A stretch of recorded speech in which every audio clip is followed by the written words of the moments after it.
ನಮಸ್ಕಾರ. Price the Lord Jesus. ಎಲ್ಲ ನನ್ನ ಪ್ರೀತಿಯ ದೇವಜನರೇ, ನನ್ನ ಪ್ರೀತಿಯ ಸಹೋದರಿ ಸಹೋದರರೇ, ದೇವಭಕ್ತರೇ, ನಮಗಾಗಿ ಕಲ್ವಾರಿ ಕ್ರೂಜೆಯಲ್ಲಿ ಸ್ವಪ್ರಾಣವನ್ನರ್ಪಿಸಿದಂಥ ನಜರೇತಿನ ಯೇಸು ಕ್ರಿಸ್ತನ ನಾಮದಲ್ಲಿ ನಿಮ್ಮೆಲ್ಲರನ್ನ ವಂದಿಸ್ತೇನೆ. ಹೇಗಿದ್ದೀರಾ?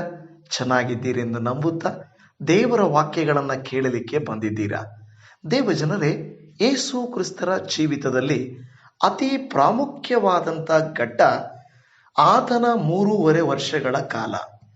ಆ 3.5 ವರ್ಷಗಳ ಕಾಲದಲ್ಲಿ ಈ ಕೊನೆಯ ದಿನಗಳು ಇಲ್ಲವೇ ಈ ಕೊನೆಯ ವಾರ ಬಹಳ ಪ್ರಾಮುಖ್ಯವಾದದ್ದು.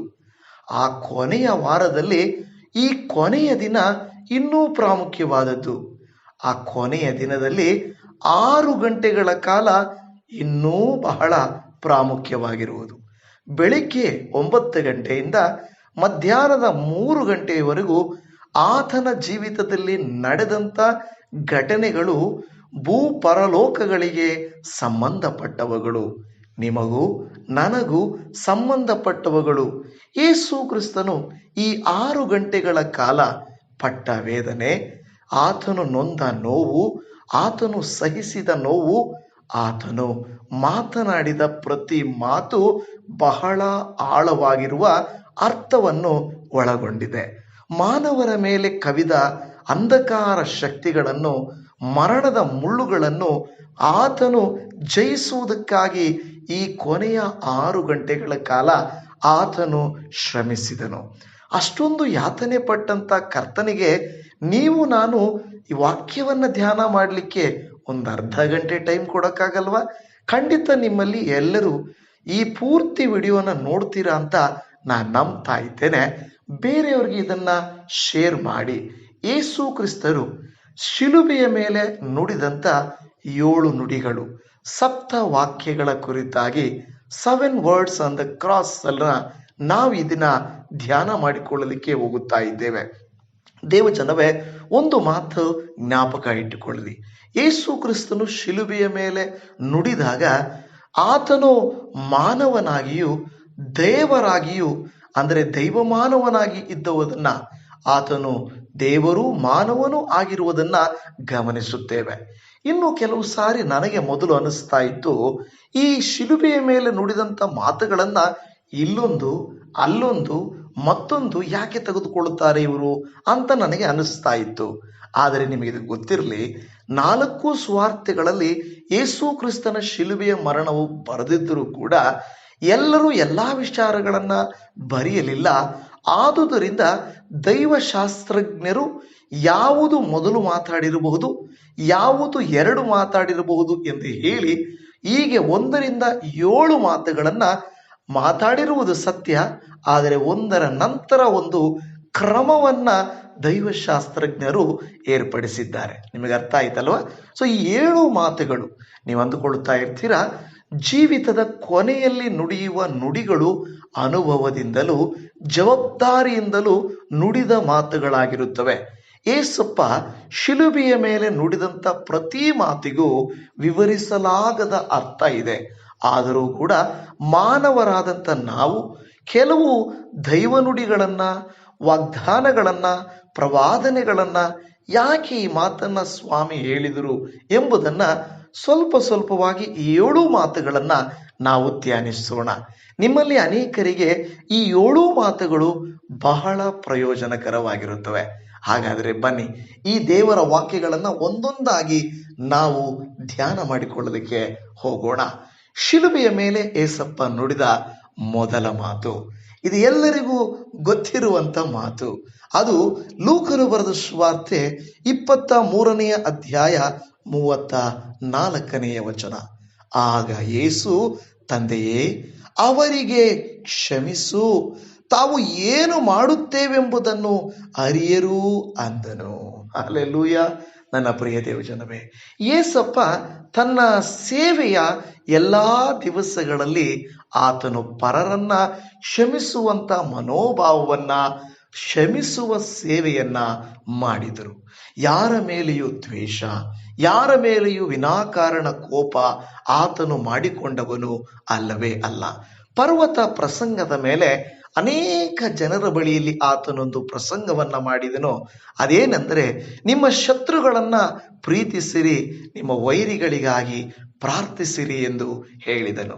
ಆತನು ಪರ್ವತ ಪ್ರಸಂಗದಲ್ಲಿ ಮಾಡಿದಂಥ, ಸುಖವಾಗಿ ಅನೇಕ ಜನರ ಮಧ್ಯದಲ್ಲಿ ಮಾತಾಡಿದಂಥ ಆ ಸುವಾರ್ತೆಯನ್ನ, ಆ ಮಾತನ್ನ ಕಷ್ಟದಲ್ಲಿ, ಹಿಂಸೆಯಲ್ಲಿ, ಅವಮಾನದಲ್ಲಿ, ಎಲ್ಲರಿಗ ಮೇಲ್ಪಟ್ಟು ಒಂದು ಶಾಪದ, ಒಂದು ಎಲ್ಲರ ವಿರೋಧದಲ್ಲಿ, ನೋವಲ್ಲಿ ಇರುವಂತ ಆ ಸ್ವಾಮಿ ಇಲ್ಲಿ ನುಡಿದ ನುಡಿಯನ್ನ ಅಲ್ಲಿ ಕಾರ್ಯರೂಪಕ್ಕೆ ತಂದು ತೋರಿಸುತ್ತಾರೆ. ಅನೇಕರ ಜೀವಿತದಲ್ಲಿ ಮಾತುಗಳು ಮಾತುಗಳಾಗಿಯೇ ಇರುತ್ತವೆ. ಕೊಟ್ಟ ಮಾತು ಕೊಟ್ಟ ಮಾತಾಗೇ ಇರುತ್ತದೆ. ಕೆಲವು ಸಾರಿ ಕೊಟ್ಟು ಮಾತನ್ನು ಮರೆಯುತ್ತಾರೆ, ಕೊಟ್ಟು ಮಾತನ್ನ ಮಾರ್ಪಡಿಸುತ್ತಾರೆ, ಕೊಟ್ಟ ಮಾತನ್ನು ನಾನು ಕೊಟ್ಟೇ ಇಲ್ಲ ಅಂತ ಸುಳ್ಳು ಹೇಳುತ್ತಾರೆ, ಮೋಸ ಮಾಡ್ತಾರೆ. ಆದರೆ ಕೊಟ್ಟ ಮಾತನ್ನ ನೆರವೇರಿಸಿಕೊಡುವುದು ಬಹಳ ಮುಖ್ಯ. ನಿಮಗೂ ಅನೇಕರು ಪ್ರೀತಿ ಮಾಡ್ತೇವೆ, ಸಹಾಯ ಮಾಡ್ತೇವೆ ಅಂತ ಹೇಳ್ತಾರೆ, ಮರೆತು ಹೋಗ್ತಾರೆ. ಆದರೆ ಏಸಪ್ಪ ಆತನು ಬೋಧಿಸಿದ್ದನ್ನೇ ಆತನು ಮಾಡಿದನು, ಮಾಡಿದ್ದನ್ನೇ ಬೋಧಿಸಿದನು, ಮಾಡುವುದನ್ನೇ ಬೋಧಿಸಿದನು. ಶತ್ರುಗಳಿಗಾಗಿ ಆತನು ಪ್ರಾರ್ಥಿಸಬೇಕು, ನಿಮ್ಮ ವೈರಿಗಳಿಗಾಗಿ ಪ್ರಾರ್ಥಿಸಿರಿ, ನಿಮ್ಮ ಶತ್ರುಗಳನ್ನು ಪ್ರೀತಿಸಿರಿ ಎಂದು ಹೇಳುವಂತ ಮಾತನ್ನ ಅಲ್ಲಿ ನೋಡುತ್ತೇವೆ. ಮಾತ್ರವಲ್ಲದೆ ಈ ಮಾತನ್ನ ವಾಗ್ದಾನದ ನೆರವೇರಿಕೆಯ ಮಾತಾಗಿ ಕೂಡ ಆತನು ಮಾತಾಡಿದ್ದನ್ನ ನಾವು ನೋಡುತ್ತಾ ಇದ್ದೇವೆ.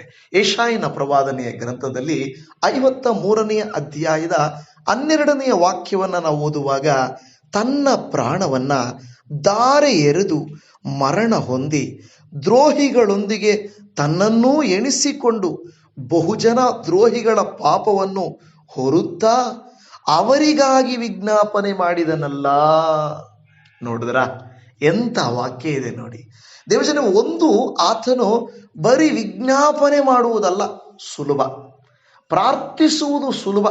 ನೋಡಿ, ನಮ್ಮಲ್ಲಿ ಅನೇಕರು, ನಾನು ನಿಮಗೋಸ್ಕರ ಪ್ರಾರ್ಥಿಸ್ತೇನೆ, ನಿಮ್ಮ ಹಣಕಾಸಿಗಾಗಿ ಪ್ರಾರ್ಥಿಸ್ತೇನೆ, ನಿಮ್ಮ ಅನಾರೋಗ್ಯಕ್ಕಾಗಿ ಪ್ರಾರ್ಥಿಸ್ತೇನೆ, ವಿದ್ಯಾಭ್ಯಾಸಕ್ಕಾಗಿ ಪ್ರಾರ್ಥಿಸ್ತೇನೆ, ನಿಮ್ಮ ಎಕ್ಸಾಮ್ಸ್ಗಾಗಿ ಪ್ರಾರ್ಥಿಸ್ತೇನೆ, ನಿಮ್ಮ ಮದುವೆಗಾಗಿ ಪ್ರಾರ್ಥಿಸ್ತೇನೆ ಅಂತ ಹೇಳ್ತಾರೆ. ಯಾರಾದರೂ ನಿಮ್ಮನ್ನು ಕ್ಷಮಿಸುವುದಕ್ಕಾಗಿ ನಾನು ಪ್ರಾರ್ಥಿಸ್ತೇನೆ ಎಂದು ಹೇಳಲಿಕ್ಕೆ ಸಾಧ್ಯ ಇದೆಯಾ? ಈ ವಾಕ್ಯವನ್ನು ಒಂದು ಚೂರು ಗಮನಿಸಿರಿ. ತನ್ನ ಪ್ರಾಣವನ್ನು ಧಾರೆ ಎರೆದು ಮರಣ ಹೊಂದಿ ದ್ರೋಹಿಗಳೊಂದಿಗೆ ತನ್ನನ್ನು ಎಣಿಸಿಕೊಂಡು, ಹೌದಲ್ವಾ? ಶಿಲುಬೆ ಕಳ್ಳರ ಮಧ್ಯೆ ಇದ್ದರಂತ ಯೇಸು ಸ್ವಾಮಿ ತನ್ನ ಪ್ರಾಣವನ್ನು ಧಾರೆ ಎರಿತಾ ಇದ್ದಾನೆ, ಯಾರು ತೆಗೀಲಿಲ್ಲ. ಇನ್ನು ಮುಂದೆ ನೋಡಿ, ಕೊನೆಯ ಮಾತನ್ನ ಮಾತ್ರ ನೀವು ಮರಿಬಾರದು, ನೋಡ್ಲೇಬೇಕು ಕೊನೆಯ ಮಾತುಗಳನ್ನ. ವಿಡಿಯೋ ಕೊನೆಯಲ್ಲಿ ನಾನು ಹೇಳುವ ಮಾತುಗಳನ್ನ ಇಲ್ಲಿ ಗಮನಿಸಿರಿ.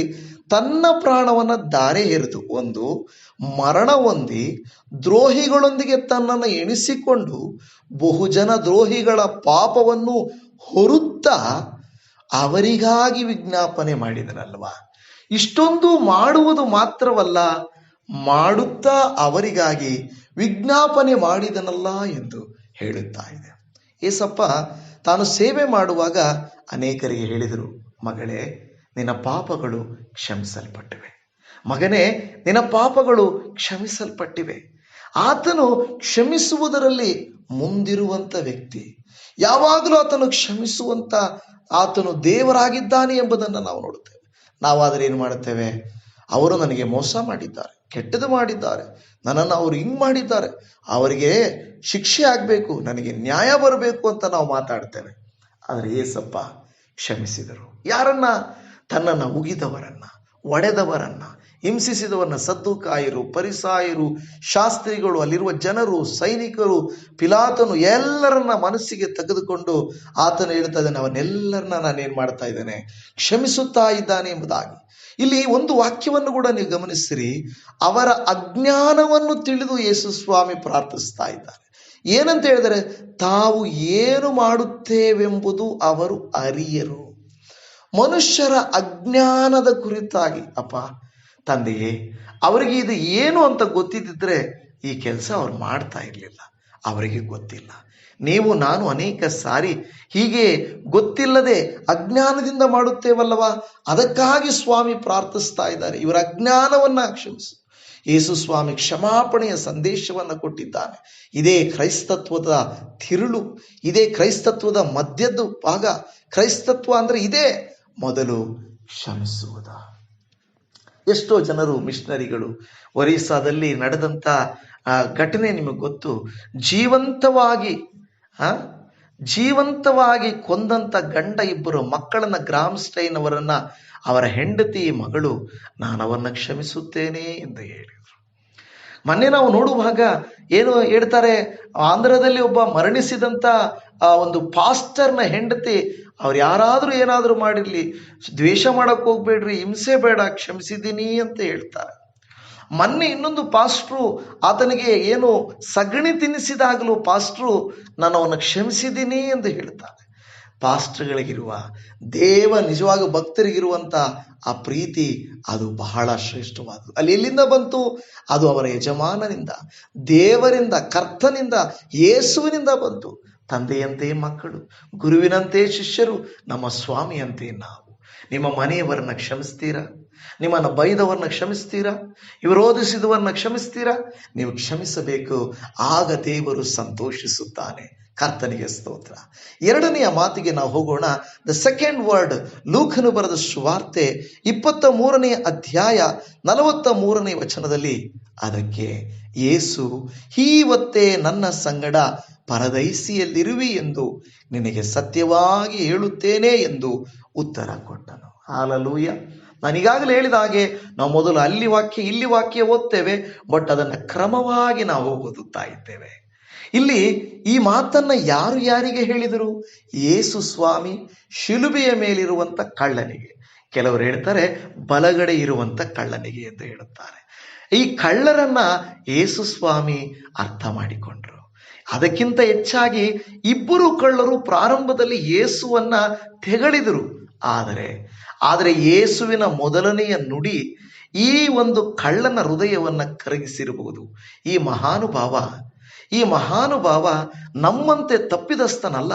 ನಾವಾದರೂ ತಪ್ಪು ಮಾಡಿದವರು, ನಾವಾದರೂ ಶಿಕ್ಷೆಗೆ ಅರ್ಹರು.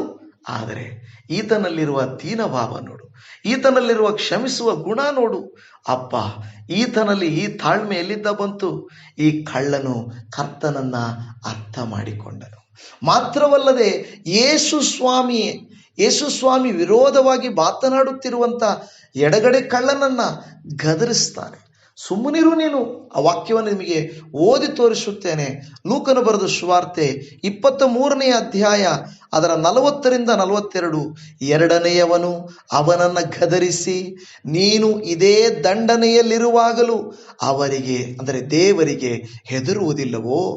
ನಾವಂತೂ ನ್ಯಾಯವಾಗಿ ದಂಡನೆಯಲ್ಲಿದ್ದೇವೆ, ನಾವು ಮಾಡಿದ್ದಕ್ಕೆ ತಕ್ಕ ಪ್ರತಿಫಲವನ್ನು ಹೊಂದುತ್ತಾ ಇದ್ದೇವೆ. ಈತನಾದರೂ ಅಲ್ಲದ್ದೇನೂ ಮಾಡಲಿಲ್ಲ ಎಂದು ಹೇಳಿ, ಯೇಸುವೆ, ನೀನು ನಿನ್ನ ರಾಜ್ಯವನ್ನು ಪಡೆದವನಾಗಿ ಬರುವಾಗ ನನ್ನನ್ನು ನೆನೆಸಿಕೋ ಅನ್ನನು. ಈ ಕಳ್ಳನು, ಬಲಗಡೆ ಇರುವ ಕಳ್ಳನು, ಯೇಸುವಿನ ಪರಮ ಅಧಿಕಾರವನ್ನು, ಆತನ ಗುಣವನ್ನು ಅರ್ಥ ಮಾಡಿಕೊಂಡು, ಈತನಿಗೆ ಒಂದು ರಾಜ್ಯವಿದೆ ಎಂದು ತಿಳಿದುಕೊಂಡು, ಈತನು ಪರಲೋಕಕ್ಕೆ ಬಾಧ್ಯನೆಂದು ತಿಳಿದುಕೊಂಡು ನಂಬಿದನು. ನೋಡಿ, ಅದಕ್ಕೆ ಕಳ್ಳನು ಹೇಳ್ತಾ ಇದ್ದಾನೆ, ಯೇಸುವೆ, ನೀನು ನಿನ್ನ ರಾಜ್ಯದೊಟ್ಟಿಗೆ ಹಿಂತಿರುಗಿ ಬರುವಾಗ ನನ್ನನ್ನು ನೆನೆಸಿಕೋ ಎಂದು ಹೇಳಿದನು. ಹಾಲೆಲೂಯ. ನನ್ನ ಪ್ರಿಯ ದೇವ ಜನವೇ, ಪ್ರಾರಂಭದಲ್ಲಿ ನಾವು ಈ ಕ್ರಿಸ್ತನ ಪ್ರೀತಿ, ಕ್ರಿಸ್ತನು ಯಾರೂ ನಮಗೆ ಗೊತ್ತಿರಲಿಲ್ಲ. ಆದರೆ ಆತನನ್ನು ರುಚಿಸುತ್ತಾ, ಆತನನ್ನು ಆರಾಧಿಸುತ್ತಾ, ಆತನನ್ನು ನಂಬುತ್ತಾ, ಆತನ ಬಗ್ಗೆ ತಿಳಿಯುತ್ತಾ ಹೋಗುತ್ತಾ ಇರುವಾಗ ನಮ್ಮ ಮನವು ತೆರೆಯುತ್ತದೆ. ಈ ಕಳ್ಳನ ಹಾಗೆ ನಾನು ಪಾಪಿ, ನಮಗೆ ಬರಬೇಕಾದ ಶಿಕ್ಷೆ ಇದೆ. ಆದರೆ ಆತನು ಪರಿಶುದ್ಧನಾದ ದೇವರು, ಆತನು ಪರಿಶುದ್ಧನು, ನಾನು ನಂಬುತ್ತೇನೆ. ಆತನಿಗೊಂದು ರಾಜ್ಯ ಇದೆ. ಇಲ್ಲಿ ನನ್ನ ಕತೆ ಮುಗಿಯುತ್ತದೆ. ಆದರೆ ನನಗಿಲ್ಲೂ ಬೇಡ. ದೇವಜನವೇ, ಆ ಕಳ್ಳನು ಏನು ಕ್ರಿಯೆಗಳನ್ನು ಮಾಡಲಿಲ್ಲ. ಕೈ ಮುಗಿದು ಪ್ರಾರ್ಥಿಸುವುದಕ್ಕೂ ಕೈಗಳಿಲ್ಲ, ಮೊಣಕಾಲೂರು ಪ್ರಾರ್ಥಿಸುವುದಕ್ಕೂ ಕಾಲುಗಳು ಶಿಲುಬೆ ಹೊಡೆಯಲ್ಪಟ್ಟಿದೆ ಅಲ್ವಾ? ಸರಿಯಾಗಿ ಯೇಸುವನ್ನ ದೃಷ್ಟಿಸಲಿಕ್ಕೂ ಆಗ್ತಾ ಇಲ್ಲ. ಆದರೆ ಅವನ ಕಿವಿ ಕೇಳಿಸಿಕೊಂಡಿತು, ಅವನು ಅನುಭವ ಮಾಡಿದನು. ನೋಡಿ, ಕೆಲವು ಸಾರಿ ಪ್ರಾರ್ಥಿಸುವ ಕೈಗಳಿಂದ ಸಹಾಯ ಮಾಡುವ ಕೈಗಳು ಲೇಸು ಎಂತವ ಅಲ್ವಾ? ಪ್ರಾರ್ಥಿಸುವ ತುಟಿಗಳಿಗಿಂತ ಸಹಾಯ ಮಾಡುವಂಥ ಕೈಗಳು ಲೇಸು ಅಂತ ಕೂಡ ಹೇಳ್ತಾರೆ. ನನ್ನ ಪ್ರಿಯ ದೇವಜನವೇ, ಪ್ರಾರ್ಥಿಸುವ ಕೈಗಳಿಗಿಂತ ಕಾರ್ಯರೂಪಕ್ಕೆ ತರುವಂಥ ಮಾತುಗಳು ಬಹಳ ಮುಖ್ಯ, ನಂಬಿಕೆ ಮುಖ್ಯ. ಈತನು ಅವಕಾಶವಿಲ್ಲದೆ ಹೋದರೂ ನಂಬಿಕೆಯಿಂದಲೇ ಯೇಸು ಸ್ವಾಮಿಯನ್ನು ಮೆಚ್ಚಿಸಿದ. ಯೇಸು ಸ್ವಾಮಿ ಈ ಕಳ್ಳನಿಗೋಸ್ಕರವಾಗಿ ಒಂದು ತೀರ್ಮಾನವನ್ನು ತೆಗೆದುಕೊಂಡನು, ಒಂದು ಆಜ್ಞೆಯನ್ನ, ಒಂದು ತನ್ನ ಅಧಿಕಾರವನ್ನು ಉಪಯೋಗಿಸಿದನು. ನೋಡಿ ದೇವಜನವೇ, ಯಾರಿಗೂ ಅಧಿಕಾರವನ್ನು ಉಪಯೋಗಿಸಲಿಲ್ಲ. ಅನೇಕರು ಹೇಳ್ತಾ ಇದ್ದಾರೆ, ಶಿಲುಬೆಯ ಮೇಲೆ ಕಳ್ಳನ್ನು ದೀಕ್ಷಾಸ್ನಾನ ಮಾಡಿಸಿಕೊಳ್ಳಲಿಲ್ಲ, ಅವನು ಹೇಗೆ ರಕ್ಷಣೆ ಹೊಂದಿದನು ಅಂತ ಹೇಳ್ತಾನೆ. ದೇವರಿಗೆ ಸರ್ವಕ್ಕೂ ಅಧಿಕಾರ ಇದೆ, ಸಮಸ್ತಕ್ಕೂ ಅಧಿಕಾರ ಇದೆ. ಆಗಲ್ಲ, ಅಸಾಧ್ಯ ಅನ್ನಬೇಡ್ರಿ. ಅಪ್ಪ ತಂದೆ ಕೈಯಲ್ಲಿ ಎಲ್ಲವೂ ಆಗುತ್ತದೆ. ಶಿಲುಬೆಯ ಮೇಲಿದ್ದ ಕಳ್ಳನಿಗೆ ಸಾಧ್ಯ ಆಯಿತು. ಕೈ ಜೋಡಿಸಿ ಪ್ರಾರ್ಥಿಸಲಿಕ್ಕಾಗಲಿಲ್ಲ, ಮೊಣಕಾಲೂರಿ ಪ್ರಾರ್ಥಿಸಲಿಕ್ಕಾಗಲಿಲ್ಲ, ಯೇಸುವಿನ ಕಡೆಗೆ ನೋಡಿ ಆತನಪ್ಪ ಏನು ಹೇಳಲಿಕ್ಕಾಗಲಿಲ್ಲ. ಆದರೂ ಅವನ ನಂಬಿಕೆ ದೊಡ್ಡದು. ಇವತ್ತು ನಿಮಗೂ ಕೊರತೆಗಳಿರಬಹುದು, ನಿಮಗೂ ಅನೇಕ ತಡೆಗಳಿರಬಹುದು. ನಿಮ್ಮ ನಂಬಿಕೆಗೆ ತಡೆ ಇಲ್ವಲ್ಲ? ಅಯ್ಯೋ, ನಾನು ವಯಸ್ಸಾದವಳು, ನಾನು ಮನೆಯಲ್ಲೇ ಇರುವವನು, ನನಗೆ ಏನೂ ಮಾಡೋಕ್ಕಾಗ್ತಾ ಇಲ್ಲ, ನನ್ನ ಎಲ್ಲೂ ಹೋಗಲಿ, ನನಗೆ ಅದ್ಭುತ ಹೆಂಗೆ ನಡೆಯುತ್ತೆ? ಆಲಯಕ್ಕೆ ಹೋಗೋದು, ಮೊಣಕಾಲು ಊರೋದು, ಕೈಗಳನ್ನು ಜೋಡಿಸುವುದು ಮಾತ್ರ ಅಲ್ಲ ನಂಬಿಕೆ. ನಂಬಿಕೆ ಹೃದಯದಲ್ಲಿ ಹುಟ್ಟುವಂಥದ್ದು. ಹಾಲೆಲೂಯ. ಆ ಶಿಲುಬೆಯ ಮೇಲೆ ಕಳ್ಳನು ಹೃದಯದಲ್ಲಿ ಇಟ್ಟ ನಂಬಿಕೆಯ ಮೂಲಕವಾಗಿ, ಆಮೆನ್, ಹಾಲೆಲೂಯ, ಆತನೇನು ಮಾಡಿದನು? ಯೇಸು ಸ್ವಾಮಿಯ ಕಳ್ಳನ ಮೇಲೆ ಕೃಪೆಯನ್ನ ತೋರಿಸಿದನು. ನಂಬುವುದು ಕಳ್ಳನ ಕೆಲಸ, ರಕ್ಷಿಸುವುದು ಕರ್ತನ ಕೆಲಸ. ಇವತ್ತು ನೀವು ನಾನು ಅಷ್ಟೇ, ನಂಬುವುದು ನಮ್ಮ ಕೆಲಸ, ರಕ್ಷಣೆ ಕೊಡುವಂಥದ್ದು ಕರ್ತನ ಕೆಲಸವಾಗಿದೆಯಲ್ಲವಾ? ನೀವು ನಾನು ಆ ರೀತಿಯಾಗಿ ಮಾಡೋಣವಾ? ಅಪ್ಪ ಕರ್ತನೇ, ದಯಮಾಡಿ ನನ್ನನ್ನು ಆ ಶಿಲುಬೆಯ ಕಳ್ಳನು ಯಾವ ರೀತಿಯಾಗಿ ಕೇಳಿಕೊಂಡಾಗ ಇವತ್ತೇ, ಅಲ್ಲಿ ಹೇಳುತ್ತದೆ ಇವತ್ತೇ ಏನಂದ್ರೆ, ನನ್ನೊಟ್ಟಿಗೆ ನೀನು ನನ್ನ ಸಂಗಡ ಪರದೇಶದಲ್ಲಿರುವೆ ಎಂದು ನಿನಗೆ ಸತ್ಯವಾಗಿ ಹೇಳುತ್ತೇನೆ ಎಂದು ಹೇಳಿದೆಯಲ್ಲಪ್ಪ. ನನಗೂ ಆ ಮಾತು ಹೇಳಪ್ಪ. ನಾನು ಕೈ ಬಿಡಲ್ಪಡಬಾರದು ದೇವರೇ, ನಾನು ಕೈ ಬಿಡಲ್ಪಡಬಾರದು ದೇವರೇ. ನಾವು ಪ್ರಾರ್ಥಿಸೋಣವಾ? ಕರ್ತನಿಗೆ ಆ ರೀತಿಯಾಗಿ ಪ್ರಾರ್ಥಿಸೋಣವಾ? ಮೂರನೆಯ ಮಾತಿಗೆ ನಾವು ಹೋಗೋಣ. Third saying on the cross. ಅದೇನಂದ್ರೆ, ಮೂರನೇದು ಯೋಹಾನನು ಬರೆದ ಸುವಾರ್ತೆ 19ನೇ ಅಧ್ಯಾಯ ಅದರ 26ನೆಯ ವಚನ. ಯೇಸು ತನ್ನ ತಾಯಿಯನ್ನು, ಹತ್ತಿರದಲ್ಲಿ ನಿಂತಿದ್ದ ತನ್ನ ಪ್ರೀತಿಯ ಶಿಷ್ಯನನ್ನು ನೋಡಿ ತಾಯಿಗೆ, ಅಮ್ಮ, ಇಗೋ ನಿನ್ನ ಮಗನು ಎಂದು ಹೇಳಿದನು. ಅನಂತರ ಆತನಿಗೆ, ಇಗೋ ನಿನ್ನ ತಾಯಿ ಎಂದು ಹೇಳಿದನು. ನನ್ನ ಪ್ರಿಯ ದೇವಜನವೇ, ಒಂದು ಕಡೆ ನೋವು, ಯಾತನೆ, ಅವಮಾನ, ಕಷ್ಟ ಇದೆಲ್ಲ ಇರುವಾಗ ಇದರಲ್ಲಿಯೂ ಕೂಡ ಯೇಸು ಸ್ವಾಮಿ ತನ್ನ ಜವಾಬ್ದಾರಿಯನ್ನ ಮರೆಯಲಿಲ್ಲ. ಕೆಲವು ಸಾರಿ ಯವ್ವನ ಮಕ್ಕಳಾಗಿರುವಂಥವರು, ಅಮ್ಮ ಅಪ್ಪ ನಿನಗೇನು ಗೊತ್ತು, ಬಾಯಿ ಮುಚ್ಕೊಂಡಿರ್ರಿ, ನನ್ನ ಕಷ್ಟ ನನಗೆ ಗೊತ್ತು, ನನ್ನ ಸಾಲ ನನಗೆ ಗೊತ್ತು, ನನಗೇನು ಇದೆ ನನಗೆ ಗೊತ್ತು, ನಿಮಗೇನು ಗೊತ್ತಾಗಬೇಕು, ಹೆಂಗಾದರೂ ಹಾಳಾಗೋಗ್ರಿ, ಎಲ್ಲಾದರೂ ಹೋಗ್ರಿ, ಅನಾಥಾಶ್ರಮಗಳಿಗೆ ಹೋದ್ರೂ ಪರವಾಗಿಲ್ಲ, ಎಲ್ಲಿ ಹೋದ್ರೂ ಪರವಾಗಿಲ್ಲ, ಎಲ್ಲಿ ಬಿದ್ದರೂ ಪರವಾಗಿಲ್ಲ. ತಪ್ಪು ದೇವಜನವೇ. ದೇವರು ಮಕ್ಕಳನ್ನ ಯಾಕೆ ಕೊಡ್ತಾರೆ ಗೊತ್ತಾ? ಅವರು ಮುಪ್ಪಿಗೆ ಬಂದಾಗ ನಾವು ಅವರಿಗೆ ಆಸರೆಯಾಗಬೇಕಂತ. ಮಕ್ಕಳಾಗಿರುವಾಗ ನಮಗೆ ಅವರು ಆಸರೆಯಾಗಿರುತ್ತಾರಲ್ವಾ? ಅವರು ಮಕ್ಕಳಂತಾಗುವಾಗ ನಾವು ಆಸರೆಯಾಗಿರಬೇಕಲ್ವಾ? ಇದು ಯಾರೋ ಹೇಳಿದ್ದಲ್ಲ, ಸ್ವಾಮಿ ತೋರಿಸಿದ್ದು. ಸ್ವಾಮಿ ತೋರಿಸಿದ್ದು, ಸ್ವಾಮಿ ಮಾಡಿದ ಕೆಲಸ. ತಾನು ನೋವಲ್ಲಿದ್ದರೂ ಕೂಡ, ಅಮ್ಮ ನನಗೇನಾಗಿದೆ ನೋಡಿದೆಯಾ, ಏನ್ ನನ್ನ ಪರಿಸ್ಥಿತಿ ಬಂತು ನೋಡಿದೆಯಾ ಅಂತ ಕುಗ್ಗಲಿಲ್ಲ. ಅಮ್ಮನ ಮೇಲೆ ಅಮ್ಮನಿಗೆ ಯಾವ ಕಂಪ್ಲೇಂಟ್ ಹೇಳಲಿಲ್ಲ. ಬದಲಾಗಿ ಅಮ್ಮನ ಮೇಲಿರುವ ಪ್ರೀತಿಯನ್ನ, ಲೌಕಿಕವಾಗಿ ತನಗೆ ಕೊಡಲ್ಪಟ್ಟ ಜವಾಬ್ದಾರಿಯನ್ನ ನಿಭಾಯಿಸುವುದನ್ನು ನಾವು ನೋಡುತ್ತಾ ಇದ್ದೇವೆ. ಕೆಲವು ಸಂದರ್ಭಗಳಲ್ಲಿ ಆತನು ದೇವರಂತೆ ನಡೆದುಕೊಳ್ಳುವುದನ್ನು, ಕೆಲವು ಸಾರಿ ಆತನು ಮಾನವರಂತೆ ಜವಾಬ್ದಾರಿ ಉಳ್ಳವನಾಗಿಯೂ ಇರುವುದನ್ನ ನೀವು ಗಮನಿಸ್ತಾ ಇದ್ದೀರಲ್ವಾ ಬೈಬಲಲ್ಲಿ? ಹೌದಾ ಇಲ್ವಾ? ಇವತ್ತು ನಾನು ಪರಲೋಕಕ್ಕೆ ಹೋಗ್ತೇನೆ, ನಾನು ದೇವರ ಮಗು ಎಂದು ಹೇಳುವುದಕ್ಕಿಂತ ಭೂಮಿಯ ಮೇಲೆ ನಿನಗೆ ಜವಾಬ್ದಾರಿ ಕೊಡಲ್ಪಟ್ಟಿದೆ.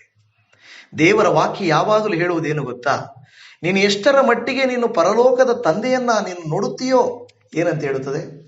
ಕಣ್ಣಿಗೆ ಕಾಣುವ ನಿನ್ನ ಸಹೋದರನನ್ನು ನೀನು ಪ್ರೀತಿಸದೆ ಹೋದರೆ, ಕಾಣದೇ ಇರುವಂತ ನಿನ್ನ ದೇವರನ್ನ ನೀನು ಹೇಗೆ ಪ್ರೀತಿಸ್ತೀಯಾ ಅಂತ ಕೇಳ್ತದೆ ಅಲ್ವಾ? ಹಾಗಾದ್ರೆ ದೇವಜನ, ನಿಮ್ಮನ್ನು ನನ್ನನ್ನು ದೇವರ ವಾಕ್ಯ ಕೇಳುವುದೇನೆಂದ್ರೆ, ನೀನು ದೇವರನ್ನ ಪ್ರೀತಿಸ್ತೇನೆ, ನನ್ನ ದೇವರನ್ನ ಪ್ರೀತಿಸ್ತೇನೆ ಅಂತ ಹೇಳಿಬಿಟ್ಟು ನಿನ್ನ ಕುಟುಂಬಸ್ಥರನ್ನ, ತಂದೆ ತಾಯಿಗಳನ್ನ ಒಡ ಹುಟ್ಟಿದವರನ್ನ ಪ್ರೀತಿ ಮಾಡದೆ ಹೋದರೆ ದೇವರು ಒಪ್ಪಿಕೊಳ್ಳುತ್ತಾರಾ? ಯೇಸು ಸ್ವಾಮಿ ಕಡು ಕಷ್ಟದಲ್ಲಿ ಬಹಳ ವೇದನೆಯಲ್ಲಿದ್ದರೂ ಕೂಡ ತನ್ನ ತಾಯಿಯನ್ನು ಮರೆಯಲಿಲ್ಲ, ತನ್ನ ಜವಾಬ್ದಾರಿಯನ್ನು ಮರೆಯಲಿಲ್ಲ, ತಾನು ನಿಜವಾಗಿಯೂ ಮಾನವತ್ವವಾದಿ ಎನ್ನುವುದನ್ನು ಮರೆಯಲಿಲ್ಲ. ಮೊದಲು ಹೇಳ್ತೀವಲ್ಲ, ನಾವು ಮೊದಲು ಮಾನವನಾಗಿರಪ್ಪ ಅಂತ ಹೇಳ್ತೀವಲ್ಲ, ಅದನ್ನ ಆತನು ಮರೆಯಲಿಲ್ಲ. ನನ್ನ ಪ್ರಿಯ ದೇವಜನವೇ, ದೇವರು ಎಲ್ಲದಕ್ಕೂ ಮೂಲನು. ಇವತ್ತು ನಿಮ್ಮ ನನ್ನ ಜೀವಿತದಲ್ಲಿ ದೇವರು ಕೊಟ್ಟಿರುವ ಜವಾಬ್ದಾರಿಗಳನ್ನು ನಾವು ಮರೆತು ಹೋಗಬಾರದು. ಏಸಪ್ಪ ರಕ್ತ ಸೋರ್ತಾ ಇದೆ, ಆತನಿಗೆ ಮುಳ್ಳ ಕಿರೀಟ ಚುಚ್ಚುತ್ತಾ ಇದೆ, ಕಾಲುಗಳ ಮೇಲೆ ಕೈಗಳ ಮೇಲೆ ಭಾರ ಬಿದ್ದಿದೆ, ಅನೇಕ ಹಿಂಸೆ ನೋವುಗಳನ್ನು ಅನುಭವಿಸ್ತಾ ಇದ್ದಾನೆ. ಆದರೂ ತನ್ನ ಜವಾಬ್ದಾರಿಯನ್ನು ಮರೆಯಲಿಲ್ಲ. ಸಹೋದರಿ, ಸಹೋದರ, ನಿಮಗೂ ಆ ರೀತಿ ವೇದನೆ ಇರಬಹುದು, ಸಾಲದ ಬಾಧೆ ಇರಬಹುದು, ಕಷ್ಟ ಇರಬಹುದು, ಕೆಲಸ ಇಲ್ಲದೆ ಇರಬಹುದು, ನಿಮಗೆ ಮಕ್ಕಳನ್ನು ನೋಡ್ಕೊಳ್ಬೇಕು, ಬೇರೆ ನೋಡಬೇಕು, ಎಲ್ಲ ಒತ್ತಡಗಳಿರಬಹುದು. ಆದರೆ ತಂದೆ ತಾಯಿಗಳ ಜವಾಬ್ದಾರಿ ನಿಮ್ಮದಲ್ಲವಾ? ನಿಮ್ಮ ಕೈಯಲ್ಲಿ ಆಗಿಲ್ಲ ಅಂದ್ರೆ, ನೀವು ವಿದೇಶಗಳಿರಬಹುದು, ಬೇರೆ ರಾಜ್ಯಗಳಲ್ಲಿರಬಹುದು, ದೂರದಲ್ಲಿರಬಹುದು, ನಿಮ್ಮ ಕೈಯಲ್ಲಾಗಲಿಲ್ವಾ? ನೀವು ಬೇರೆಯವರ ಕೈಯಲ್ಲಾದರೂ ಮಾಡಿಸ್ಬೇಕು, ಬಿಟ್ಟು ಬಿಡಬಾರದು. ಕೊರೋನಾ ಟೈಮಲ್ಲಿ ಅನೇಕ ಮಕ್ಕಳು ಫಾರಿನ್ನಿಂದ ಫೋನ್ ಮಾಡಿ, ಅವ್ರಿಗೂ ನಮಗೂ ಸಂಬಂಧ ಇಲ್ಲ, ಬಿಸಾಡ್ರಿ. ಎಂಥ ದುರದೃಷ್ಟ ಅಲ್ವಾ? ಮಕ್ಕಳಾಗಿದ್ದಾಗ ಕೆಳಗೆ ಬಿದ್ದರೆ, ಅಯ್ಯೋ ನನ್ನ ಮಗು ಬಿತ್ತೆ, ನನ್ನ ಮಗುವಿಗೆ ಗಾಯ ಆಯ್ತೆ, ನನ್ನ ಮಗುವಿಗೆ ತೊಂದರೆ ಆಯ್ತೆ ಅಂತ ಅಳುತ್ತಿದ್ದರು. ಇವತ್ತು ಅವರು ಅಳುವಾಗ ಮಕ್ಕಳು ನೋಡದೇ ಇರುವುದು ವಿಪರ್ಯಾಸದ ವಿಷಯ, ಬಹಳ ದುಃಖದ ವಿಷಯ. ನೀವು ಮಾಡಲಿಕ್ಕಾಗದೆ ಹೋದರೂ ಮಾಡಿಸಬೇಕು. ನಾವು ಅದೇ ಸೇವೆ ವಿಷಯದಲ್ಲಿ ಹೇಳೋದು ಕೂಡ, ನೀವು ಮಾಡ್ತಾ ಇಲ್ವಾ, ಮಾಡೋರ್ನಾದ್ರೂ ಉತ್ತೇಜಿಸ್ರಿ, ಮಾಡೋರ ಮೂಲಕವಾಗಾದರೂ ನೀವು ಮಾಡಿಸಿರಿ. ಆಮೇಲೆ ಹಾಲೆಲೂಯ, ಕರ್ತನ ನಾಮಕ್ಕೆ ಸ್ತೋತ್ರ ಉಂಟಾಗಲಿ. ಆ ಜವಾಬ್ದಾರಿಯನ್ನ ಸ್ವಾಮಿ ಮರೆಯಲಿಲ್ಲ ಎಂಬುದನ್ನ ನಾವು ನೋಡುತ್ತಾ ಇದ್ದೇವೆ. 4ನೆಯ ಮಾತಿಗೆ ಹೋಗೋಣ. The fourth saying on the cross. ಯೋಹಾನ 19ನೇ ಅಧ್ಯಾಯ ಅದರ 26ನೇ ವಚನದಲ್ಲಿ ಇಲ್ಲಿ ನಾವು ನೋಡುತ್ತಾ ಇದ್ದೇವೆ. 26ನೇ ವಚನದಲ್ಲಿ ಯೇಸು ಏನ್ ಮಾಡ್ತಾ ಇದ್ದಾನೆ? ಸುಮಾರು 3 ಗಂಟೆಗೆ ಯೇಸು ಏಲಿ ಏಲಿ ಲಮಾ ಸಬಕ್ತಾನಿ ಅಂದರೆ, ನನ್ನ ದೇವರೇ, ನನ್ನ ದೇವರೇ, ಯಾಕೆ ನನ್ನನ್ನು ಕೈಬಿಟ್ಟಿದ್ದೀ ಎಂದು ಮಹಾಧ್ವನಿಯಿಂದ ಕೂಗಿದನು. ಈಗಾಗಲೇ ಒಂದು ಹೆಚ್ಚು ಕಡಿಮೆ ತುಂಬಾ ಸಮಯ ಆಗಿದೆ. ಈಗ ಮಧ್ಯಾಹ್ನ 3 ಗಂಟೆ ಸಮಯ ಆಗ್ತಾ ಇದೆ. 3 ಮಾತುಗಳನ್ನು ಹೇಳುವಷ್ಟರಲ್ಲಿ ಇಷ್ಟು ಸಮಯ ಅಂದ್ರೆ, ಅದೇನು ಮಾತುಗಳಂದ್ರೆ ಒಂದರ ನಂತರ ಒಂದಲ್ಲ. ಯಾತನೆಯಲ್ಲಿ, ನೋವಿನಲ್ಲಿ, ಸಂಕಟದಲ್ಲಿ ಇದ್ದು ಇನ್ನು 3 ಗಂಟೆ ಹತ್ರ ಸಮೀಪ ಆಗ್ತಾ ಇದ್ದಾಗ ಎಲ್ಲ ಭಾರ, ಎಲ್ಲ ವೇದನೆ, ಎಲ್ಲ ಸಂಕಟ, ಹಿಂಸೆಯು ಆತನ ಮೇಲೆ ಇಳಿದು ಬಂದಂಗಾಯಿತು. ಆ ಸಮಯದಲ್ಲಿ ಭೂಮಿಯ ಮೇಲೆ ಕತ್ತಲು ಕವಿಯುವುದಕ್ಕೆ ಪ್ರಾರಂಭವಾಗುತ್ತಾ ಇದೆ. ಏಕೆಂದರೆ ಸಮಯವು ಆಸನ್ನವಾಗಿಬಿಟ್ಟಿದೆ. ಇನ್ನು ಭೂಮಿಯ ಮೇಲೆ ತನಗೆ ಕೊಡಲ್ಪಟ್ಟ ಜವಾಬ್ದಾರಿಯು ಮುಕ್ತಾಯವಾಗುತ್ತಾ ಇದೆ. ಇಂಥ ಸಂದರ್ಭದಲ್ಲಿ ದೇವರು ತನ್ನನ್ನ ಕೈಬಿಟ್ಟನೇನೋ ಎನ್ನುವಂತ ರೀತಿಯಲ್ಲಿ ಆತನಿಗೆ ಅನಿಸ್ತಾ ಇರಬಹುದು. ಆದರೆ ಒಂದು ಮಾತು ನಮಗೆ ಗೊತ್ತಾಗುತ್ತದೆ, ಅಂದರೆ ಯೇಸು ಸ್ವಾಮಿ ತನಗೆ ಕೊಡಲ್ಪಟ್ಟಂತ ಮಾತನ್ನ ನೆರವೇರಿಸುವುದಕ್ಕಾಗಿ, ವಾಗ್ದಾನವನ್ನ ನೆರವೇರಿಸುವುದಕ್ಕಾಗಿ ಈ ಮಾತನ್ನ ಆಡಿದನು ಎಂಬುದನ್ನ ನಾವು ನೋಡುತ್ತಾ ಇದ್ವಿ. ಕೀರ್ತನೆಗಳ ಗ್ರಂಥದಲ್ಲಿ 22ನೇ ಅಧ್ಯಾಯದಲ್ಲಿ ನಾವು ನೋಡುವಾಗ ಯೇಸು ಸ್ವಾಮಿ ಇದೇ ಮಾತನ್ನು ಉಪಯೋಗಿಸುವುದನ್ನ ನಾವು ನೋಡುತ್ತಾ ಇದ್ದೇವೆ. ಯಾಕೆಂದ್ರೆ ವಾಗ್ದಾನಗಳನ್ನ ನೆರವೇರಿಸುವುದಕ್ಕಾಗಿಯೇ ಯೇಸು ಸ್ವಾಮಿ ತಾನು ಕಳುಹಿಸಲ್ಪಟ್ಟಿದ್ದೇನೆ ಎಂಬುದನ್ನ ಹೇಳಿದರ ನಿಮಿತ್ತವಾಗಿ ಆತನು ಈ ಮಾತನ್ನ ಹೇಳಿರುವುದನ್ನ ನಾವು ನೋಡುತ್ತಾ ಇದ್ದೇವೆ. ಕೀರ್ತನೆ 22ರಲ್ಲಿ 1ನೇ ವಾಕ್ಯದಲ್ಲಿ, ನನ್ನ ದೇವರೇ, ನನ್ನ ದೇವರೇ, ಯಾಕೆ ನನ್ನನ್ನ ಕೈ ಬಿಟ್ಟಿದ್ದೀ? ನೀನು ಯಾಕೆ ನನಗೆ ಸಹಾಯ ಮಾಡದೆಯೂ ನನ್ನ ಕೂಗನ್ನು ಕೇಳದೆಯೂ ದೂರವಾಗಿದ್ದೀ ಎಂದು ಹೇಳುತ್ತಾ ಇದೆ. ಹಲ್ಲೆಲೂಯಾ. ಒಂದು ಮಾತು ಗಮನಿಸಿರಿ, ಯೇಸು ಸ್ವಾಮಿ ಈ ಮಾತನ್ನ ಖಂಡಿತವಾಗಿ ಒಂದು ಮಾನುಷಿಕವಾಗಿ ನೋವಾಗಿದ್ದರೂ ಕೂಡ ದೇವರ ಪ್ರವಾದನೆಯನ್ನ ನೆರವೇರಿಸುವುದಕ್ಕಾಗಿ, ಆತನು ಕಡೆಗಣಿಸಲ್ಪಟ್ಟವನಾಗಿದ್ದರೂ ಕೂಡ ಆತನು ಜಯವೀರನಾದಂಥ ದೇವರೆಂಬುದಾಗಿ ನಾವು ನೋಡುತ್ತಾ ಇದ್ದೇವೆ. ಒಂದು ಕಡೆ ಆತನು ತಿರಸ್ಕರಿಸಲ್ಪಟ್ಟು ಕೈ ಬಿಡಲ್ಪಟ್ಟವನಂತೆ ಅನಿಸುತ್ತಿದ್ದರೂ ಕೂಡ ಆತನು ಬಾಧೆಯಲ್ಲಿಯೂ ದೇವರ ಮಾತನ್ನು ನೆರವೇರಿಸುವಂತ ಜವಾಬ್ದಾರಿ ಉಳ್ಳವನಾಗಿದ್ದಾನೆ. ಇವತ್ತು ಒಂದು ಕಡೆ ತಂದೆ ತಾಯಿಗಳು ಕುಟುಂಬದ ಜವಾಬ್ದಾರಿ ಇದ್ದರೆ, ಇನ್ನೊಂದು ಕಡೆ ಪ್ರತಿ ಮನುಷ್ಯರಾದಂಥ ನಮ್ಮ ಮೇಲೆ ದೇವರ ಚಿತ್ತವನ್ನು ನೆರವೇರಿಸಬೇಕಾದಂಥ ಜವಾಬ್ದಾರಿಯು ನಮ್ಮ ಮೇಲೆ ಇದೆ. ಪ್ರಿಯ ದೇವಜನವೇ, ನಿಮ್ಮ ಮೇಲೆಯೂ ಆ ಜವಾಬ್ದಾರಿ ಇದೆ. ನಿಮ್ಮ ಮೇಲೆಯೂ ಇದೆ. ನಾವು ಈ ಭೂಮಿಯ ಮೇಲೆ ಬದುಕಿದುವು, ಇಷ್ಟಾನುಸಾರ ಬದುಕಿದುವು, ಓದುವು ಅಂತಲ್ಲ ದೇವಜನವೇ. ನಿಮ್ಮನ್ನು ದೇವರು ಸೇವೆಗಾಗಿ ಕರೆಯುತ್ತಾ ಇದ್ದಾನೆ. ನಾನು ನಿಮಗೆ ಕೇಳುತ್ತಾ ಇದ್ದೇನೆ, ನೀವು ದೇವರಿಗಾಗಿ ಏನಾದರೂ ಮಾಡಿದ್ದೀರಾ? ಏನಾದರೂ ಒಂದು ಗಂಟೆ ಕಾಲ, ಒಂದು ರೂಪಾಯಿಯ ಕೆಲಸ, ಒಂದು ತಲಾಂತಿನ ಕೆಲಸ ಏನಾದರೂ ಕರ್ತನಿಗೋಸ್ಕರ ಮಾಡಿದ್ದೀರಾ? ದೇವರಿಗೋಸ್ಕರ. ದೇವಜನವೇ, ಈ ಸಂದೇಶವನ್ನು ನಾವು ಪ್ರಿಪೇರ್ ಮಾಡಬೇಕಾದ್ರೆ ಎಷ್ಟು ಸಮಯ ಕುಳಿತುಕೊಳ್ಬೇಕು ಗೊತ್ತಾ? ಎಷ್ಟು ನಾವು ಪ್ರಾರ್ಥನೆಯಲ್ಲಿರಬೇಕು ಗೊತ್ತಾ? ನಿಮಗೋಸ್ಕರ. ಹಾಗಾದರೆ ನಾವು ಸೇವೆ ಮಾಡುವಾಗ ನೀವು ನಮಗೋಸ್ಕರ ಪ್ರಾರ್ಥಿಸಬೇಕು. ನಮಗೆ ಬಲ ಬೇಕು, ನಮಗೆ ಸಹಾಯ ಬೇಕು, ದೇವರ ನಾಮವನ್ನು ಘನಪಡಿಸುವುದಕ್ಕಾಗಿ. ಈ ಏಪ್ರಿಲ್ ತಿಂಗಳಲ್ಲಿ ನಾವು ಬೈಬಲ್ ಕಾಲೇಜನ್ನು ಪ್ರಾರಂಭಿಸಬೇಕೆಂದಿದ್ದೇವೆ. ಎಷ್ಟು ಜನರು ಆನ್ಲೈನಲ್ಲಿ ಮತ್ತು ಆಫ್ಲೈನಲ್ಲಿ ಬೈಬಲ್ ಕಾಲೇಜನ್ನು ನಾವು ಪ್ರಾರಂಭ ಮಾಡಲಿಕ್ಕೆ ಹೋಗ್ತಾ ಇದ್ದೇವೆ. ವಾಕ್ಯವನ್ನು ಆಳವಾಗಿ ಕಲಿಬೇಕಾ? ಸೇವೆ ಮಾಡಬೇಕೆಂದಿದೆಯಾ? ನೀವು ದಯಮಾಡಿ ನಮಗೆ ಕರೆ ಮಾಡಿ. ನಾನು ಒಂದು ಸಪ್ರೇಟ್ ನಂಬರ್ ಕೊಡ್ತೇನೆ, ಕರೆ ಮಾಡಿರಂತೆ. ಅದಕ್ಕೆ ಮಾಡಿ ಮಾತಾಡ್ರಿ. ಆನ್ಲೈನ್ ಕ್ಲಾಸ್ಗಳನ್ನು, ಆಫ್ಲೈನ್ ಕ್ಲಾಸ್ಗಳನ್ನು ನಾವು ತೆಗೆದುಕೊಳ್ಳಲಿಕ್ಕೆ ಅದಕ್ಕಾಗಿ ಸೇವಕರು ಬೇಕು, ಅದಕ್ಕಾಗಿ ಮೆಟೀರಿಯಲ್ ಬೇಕು, ಅದಕ್ಕಾಗಿ ತುಂಬ ಅವಶ್ಯಕತೆ ಇದೆ. ವಿಶ್ವಾಸಿಗಳನ್ನು ನಾವು ಎಬ್ಬಿಸುವುದು ಎಷ್ಟು ಮುಖ್ಯವೋ, ದೇವರ ಸೇವೆ ಮಾಡುವಂಥ ಸೇವಕರನ್ನು ಎಬ್ಬಿಸುವುದು, ಅವರಿಗೆ ಟ್ರೈನಿಂಗ್ ಕೊಡುವುದು ಬಹಳ ಮುಖ್ಯ. ನೀವೆಷ್ಟು ಜನ ನಿಮ್ಮ ಸಮಯವನ್ನು ಕೊಡ್ತೀರಾ? ನೀವೆಷ್ಟು ಜನ ನಿಮ್ಮ ಟ್ಯಾಲೆಂಟನ್ನು ನಮಗೂ ತೋರಿಸ್ಕೊಡ್ತೀರಾ? ನೀವು ಇದನ್ನು ಮಾಡಿ, ನಾವು ಇದರ ರೀತಿ ಹೆಲ್ಪ್ ಮಾಡ್ತೀವಿ ಅಂತ ಹೇಳ್ತೀರಾ? ಎಷ್ಟು ಜನರು ಇದನ್ನು ಮಾಡಿ ಪಾಸ್ಟ್ರೆ, ಒಳ್ಳೇದು ಪಾಸ್ಟ್ರೆ, ಕರ್ನಾಟಕ ಉಜ್ಜೀವನ ಆಗ್ಬೇಕು ಪಾಸ್ಟ್ರೆ ಅಂತ ಎಷ್ಟು ಜನ ಹೇಳ್ತೀರಾ? ನೀವು ನಾನು ಏನಾದರೂ ಒಂದು ಸ್ವಲ್ಪ ನಾವು ಸೇವೆಗಾಗಿ ನಾವು ಹಾಕಬೇಕಲ್ವ ಶ್ರಮ. ಅದಕ್ಕೆ ಇಲ್ಲಿ ಹೇಳ್ತಾ ಇರುವಂಥದ್ದು, ಒಂದು ಯೇಸು ಸ್ವಾಮಿ ನೋಡಿ, ಮೊದಲನೆಯ ಮಾತು ಆತನಿಗೆ ನಡೆದಂಥ ಎಲ್ಲ ಕಾರ್ಯಗಳನ್ನು ಕ್ಷಮಿಸಿದನು. ಎರಡನೆಯ ಮಾತಿನಲ್ಲಿ ನಾವು ನೋಡುತ್ತಾ ಇದ್ದೇವೆ, ಆ ಎರಡನೆಯ ಮಾತಿನಲ್ಲಿ ಆತನು ಹೇಳ್ತಾ ಇದ್ದಾನೆ, ಯಾವ ರೀತಿಯಾಗಿ ಆ ಪಕ್ಕದಲ್ಲಿದ್ದಂಥ ವ್ಯಕ್ತಿಗೆ, ಇಂಡಿವಿಜುವಲ್ ಒಂದು ವ್ಯಕ್ತಿಯನ್ನ ಪರಲೋಕಕ್ಕೆ, ಪರದೇಶಿಗೆ ಸೇರಿಸುವುದಕ್ಕೆ ತಾಪತ್ರಯಪಟ್ಟನು. ಮೂರನೆಯದಾಗಿ ತನ್ನ ಮೇಲೆ ಇದ್ದಂಥ ಒಂದು ಜವಾಬ್ದಾರಿಯನ್ನು ಆತನು ನಿಭಾಯಿಸಿದನು. ನಾಲ್ಕನೆಯದಾಗಿ ನಾವು ನೋಡುವಾಗ ವಾಗ್ದಾನವನ್ನ, ಪ್ರವಾದನೆಯನ್ನ ನೆರವೇರಿಸುವುದಕ್ಕಾಗಿ ಆತನು ಕೂಗುತ್ತಾ ಇದ್ದಾನೆ. ಐದನೇ ಮಾತನ್ನು ನೋಡುತ್ತಾ ಇದ್ದೇವೆ. ಯೋಹಾನನು ಬರೆದ ಸುವಾರ್ತೆ 19:28 ವಾಕ್ಯದಲ್ಲಿ, ಇದಾದ ಮೇಲೆ ಯೇಸು ಈಗ ಎಲ್ಲ ತೀರಿತೆಂದು ತಿಳಿದು ಶಾಸ್ತ್ರದ ಮಾತು ನೆರವೇರುವಂತೆ ನನಗೆ ನೀರಡಿಕೆಯಾಗಿದೆ ಅಂದನು. ಹಲ್ಲೆಲೂಯ. ಅಲ್ಲಿ ವಾಕ್ಯನೇ ಹೇಳುತ್ತಾ ಇದೆ, ಶಾಸ್ತ್ರದ ಮಾತು ನೆರವೇರುವಂತೆ. ಅಲ್ಲಿ ಹೇಳಲ್ಪಟ್ಟಿದೆ ಶಾಸ್ತ್ರದ ಮಾತು ನೆರವೇರುವಂತೆ. ಇದು ಕೂಡ ನೆರವೇರಬೇಕಾಗಿತ್ತು. ಆತನು ನನಗೆ ನೀರಡಿಕೆಯಾಗಿದೆ ಎಂದನು.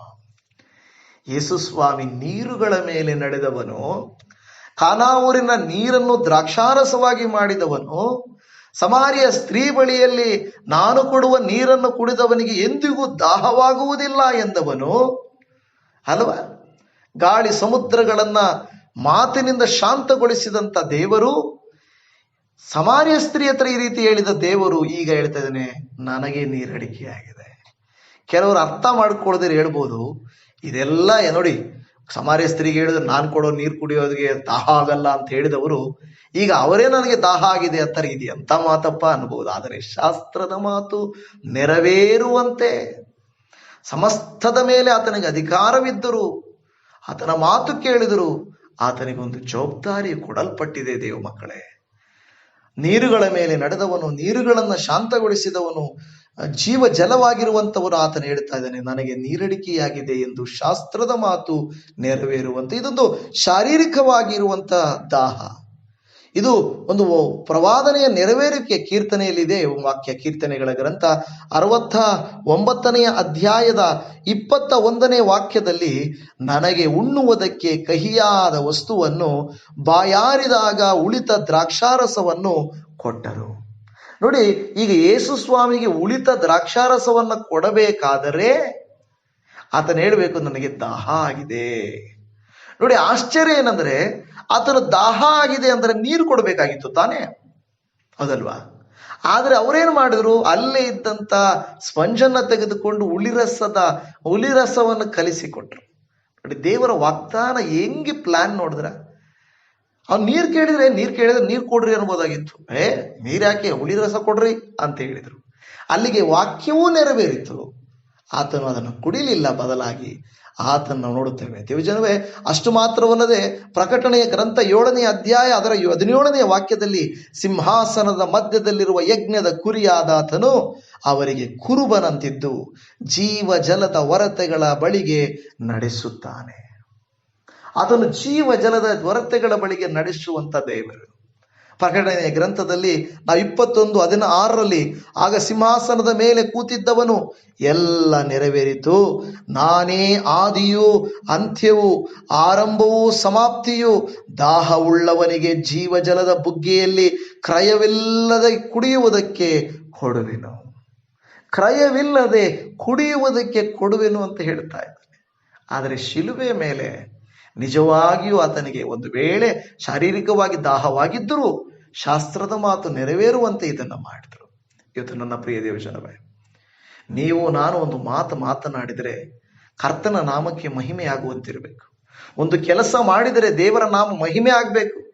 ನಾವು ಜೀವನ ಜೀವಿಸಿದರೆ, ಕ್ರಿಸ್ತಿಯ ಜೀವನ ಜೀವಿಸಿದರೆ ಕರ್ತನಿಗೋಸ್ಕರ ಏನಾದರೂ ಮಾಡಿದಂಥವರಾಗಿರಬೇಕು, ನಮ್ಮ ಸ್ವಾರ್ಥಕ್ಕಾಗಿ ಅಲ್ಲ. ಸ್ವಾಮಿಯು ಹಾಗೇನೆ ಆ ಕಾರ್ಯವನ್ನು ಮಾಡಿದ್ದನ್ನು ನಾವು ನೋಡುತ್ತಾ ಇದ್ದೇವೆ. 6ನೇ ಮಾತಿಗೆ ಹೋಗೋಣ. 6th verse on the cross. ಯೋಹಾನ 19ನೇ ಅಧ್ಯಾಯ ಅದರ 30ನೇ ವಾಕ್ಯವನ್ನು ನೋಡುವಾಗ, ಯೇಸು ಆ ಹುಳಿ ರಸವನ್ನ ತಕ್ಕೊಂಡ ಮೇಲೆ ತೀರಿತು ಎಂದು ಹೇಳಿ ತಲೆಬಾಗಿಸಿ ತನ್ನ ಆತ್ಮವನ್ನ ಒಪ್ಪಿಸಿಕೊಟ್ಟನು. ಇಲ್ಲಿ ಹೇಳ್ತಾ ಇರುವಂತ ಮಾತೇನೆಂದ್ರೆ, ಒಂದು ಮಾತು ಹೇಳ್ತಾ ಇದ್ದಾನೆ. ಆತನೇನ್ ಮಾಡ್ತಾ ಇದ್ದಾನೆ, ತೀರಿತು ಅನ್ನುವ ಪದ. 6ನೇ ಮಾತು ತೀರಿತು. ಏನ್ ತೀರಿತು? ನನ್ನ ಕೆಲಸ ಮುಗೀತು ಅಂತನ. ಮೊದಲ 3 ಮಾತುಗಳು ನಿಧಾನವಾದರೂ ಕೂಡ ಈ ಕೊನೆಯ 4 ಮಾತುಗಳು ಬೇಗನೆ ಮುಗಿದು ಹೋಗುತ್ತವೆ. ತೀರಿತು. ಏನ್ ತೀರಿತು? ತನಗೆ ಕೊಡಲ್ಪಟ್ಟಂತ ಕೆಲಸವು ತೀರಿತು. ನೀವು ನಾನು ಹೋರಾಟಗಳು ಬರುತ್ತವೆ, ಪ್ರಯಾಸಗಳು ಬರುತ್ತವೆ. ಅಯ್ಯೋ, ಈ ಸಂಸಾರನೇ ಬೇಡ, ಈ ಮಕ್ಕಳು ಬೇಡ, ಈ ಹೆಂಡತಿ ಬೇಡ, ಈ ಕೆಲಸ ಬೇಡ, ಈ ಬಾಧೆ ಬೇಡ, ನನಗೆ ಬೇಡ ಅಂದ್ರು ಬೇಡ ಅಲ್ಲ. ಕೊನೆಯವರೆಗೂ ನೀವು ನಾನು ಜವಾಬ್ದಾರಿಯನ್ನ ನಿಭಾಯಿಸುವವರಾಗಿರಬೇಕು. ಬಿಟ್ಟು ಬಿಡುವುದು ಸುಲಭ, ಸೋತು ಹೋಗುವುದು ಸುಲಭ, ವಿರೋಧಿಸುವುದು ಸುಲಭ, ನನಗೇನು ಸಂಬಂಧಪಟ್ಟಿಲ್ಲ ಅಂತ ಹೇಳುವುದು ಸುಲಭ. ಆದರೆ ಒಂದು ಗಂಡನಾಗಿ, ಹೆಂಡತಿಯಾಗಿ, ತಂದೆಯಾಗಿ, ಸಹೋದರನಾಗಿ, ಒಬ್ಬ ದೇವಭಕ್ತನಾಗಿ, ಒಬ್ಬ ಕ್ರೈಸ್ತನಾಗಿ ಮಾಡಬೇಕಾದ ಕೃತ್ಯಗಳನ್ನು ಮಾಡಲೇಬೇಕು ದೇವಜನವೇ. ನಿಮ್ಮನ್ನೇ ಯಾಕೆ ದೇವರು ಆರಿಸಿಕೊಂಡಿದ್ದಾನೆ. ನೀವು ನಾನು ನನ್ನ ಕತೆ ಮುಗೀತು, ನನ್ನ ಕೈಲಾಗಲ್ಲ ಅನ್ನಬೇಡ್ರಿ. ನಿಜವಾಗಿಯೂ ಕೊನೆಯವರೆಗೂ ಬಂದು ನಿಮ್ಮ ಜವಾಬ್ದಾರಿಯನ್ನು ಮುಗಿಸಿ, ಅಲ್ಲಿ ಹೇಳುತ್ತದೆ ತೀರಿತು ಎಂದು ಹೇಳಿದನು. ನಾವು ನೋಡುತ್ತಾ ಇದ್ದೀವಿ, ಯೆಶಾಯನ ಪ್ರವಾದನೆಯ ಗ್ರಂಥ 53:12 ಹೇಳುತ್ತದೆ, ತನ್ನ ಪ್ರಾಣವನ್ನ ಧಾರೆ ಎರೆದು ಮರಣ ಹೊಂದಿ ದ್ರೋಹಿಗಳೊಂದಿಗೆ ತನ್ನನ್ನು ಎಣಿಸಿಕೊಂಡು ಬಹುಜನ ದ್ರೋಹಿಗಳ ಪಾಪವನ್ನು ಹೊರುತ್ತಾ ಅವರಿಗಾಗಿ ಏನು ಮಾಡಿದನು, ವಿಜ್ಞಾಪನೆ ಮಾಡಿದನಲ್ಲವಾ ಎಂದು ಹೇಳುತ್ತಾ ಇವೆ. ಯೇಸು ಸ್ವಾಮಿ ಏನು ಮಾಡಿದ್ರು? ತೀರಿತು ಎಲ್ಲ ನನ್ನ ಕೆಲಸ. ಭೂಮಿಯ ಮೇಲಿನ ನನ್ನ ಕೆಲಸವು, ಭೂಮಿಯ ಮೇಲೆ ನನ್ನ ಜವಾಬ್ದಾರವು, ನಾನು ಬಂದ ಮಿಷನ್ ಕಂಪ್ಲೀಟೆಡ್. ಹಾಲೆಲೂಯಾ. 7ನೇ ಮಾತಿಗೆ ಹೋಗೋಣ. 7th verse on the cross. ಲೂಕನು ಬರೆದ ಸುವಾರ್ತೆ 23ನೇ ಅಧ್ಯಾಯ 46ನೇ ವಚನದಲ್ಲಿ, ಆಮೇಲೆ ಯೇಸು, ತಂದೆಯೇ, ನನ್ನ ಆತ್ಮವನ್ನು ನಿನ್ನ ಕೈಗೆ ಒಪ್ಪಿಸಿಕೊಡುತ್ತೇನೆ ಎಂದು ಮಹಾದುರಿಯಿಂದ ಕೂಗಿದನು. ಇದನ್ನು ಹೇಳಿದ ಮೇಲೆ ಪ್ರಾಣ ಬಿಟ್ಟನು. ಹಾಲೆಲೂಯಾ. ಈ ಮಾತಲ್ಲಿ ಏನಿದೆ ಅಂತ ಕೊಡ್ಬೋದು, ಗಮನಿಸಲಿ. ಯೇಸುಸ್ವಾಮಿಯ ಪ್ರಾಣವನ್ನ ಯಾರೂ ತೆಗೆಯಲಿಕ್ಕಾಗಲಿಲ್ಲ. ತಂದೆಯೂ ಕೂಡ ಯೇಸುಸ್ವಾಮಿಯ ಪ್ರಾಣವನ್ನ ತೆಗೆಯಲಿಲ್ಲ.